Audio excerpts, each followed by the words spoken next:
How to add job to your profile on REDnote app.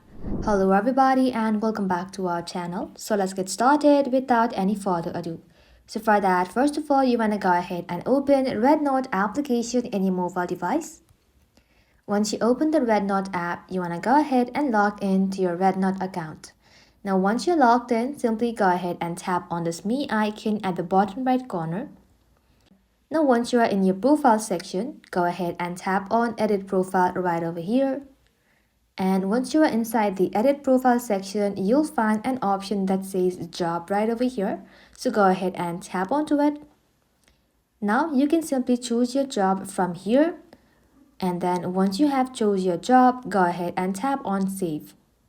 Also, if you would like to add another job, tap on add job again and then choose your job again.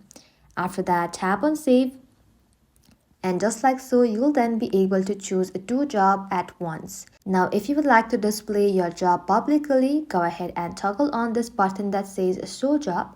Once done, tap on confirm, and just like that, you'll then be able to add job to your profile on REDnote app. That is simply how you can do it, guys. Thank you all for watching the video till the very end, and stay tuned until our next upload.